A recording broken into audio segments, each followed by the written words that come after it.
First up is the Stone Age, which lasted for 2.5 million years. Modern humans hadn't taken over the planet yet, but they were leaving Africa, met some Neanderthals along the way, but then ran into the Ice Age, which kind of sucked. Nice thing about everything being frozen though is that this created a little land bridge that let people cross into the Americas. This whole time period is called prehistory because writing hadn't been invented yet, so it's hard to know exactly what happened. But that would all change right around 3000 BC or BCE. Civilization became a thing. Why was this a big deal? Well, for the first time ever, we got so efficient at growing food that we didn't need everyone to be a farmer. Some people can make advanced tools instead, which helped you grow more food, which let people do more non-farmer stuff. This spiral of wealth was insane and led to things like cities, math, the wheel, irrigation, writing, and government. People were so advanced that instead of picking up rocks and calling them tools, they invented metal, bronze to be exact, so people call this the Bronze Age. This was mostly happening in Mesopotamia, Egypt, China, the Indus Valley, and Greece. Egypt somehow built the pyramids this early in human history, which is why we have so many conspiracy theories about them. Tragically, around 1200 BCE, many of these Mediterranean Bronze Age civilizations kind of just got wiped off the map. We still don't really know how it happened, but history basically went silent in this region for 400 years. During this time though, people started using iron and not bronze, so we call it the Iron Age. Contrary to what RuneScape has taught us, iron actually wasn't stronger than bronze at first, but it was way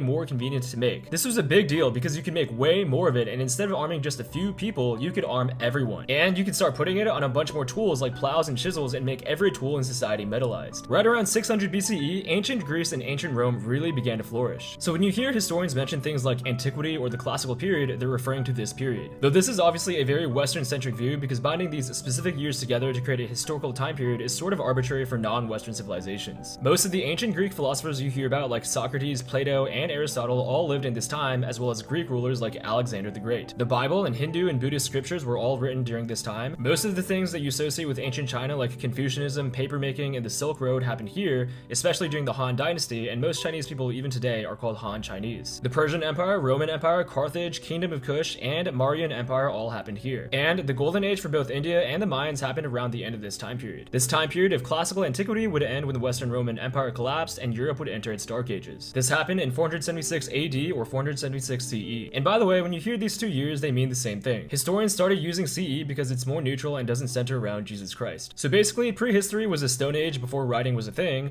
All of ancient history includes the Bronze Age, Iron Age, and classical antiquity. After ancient history was the Middle Ages, from this point up until the 1500s when the Americas were discovered and the Renaissance started, and everything after the 1500s is called modern history.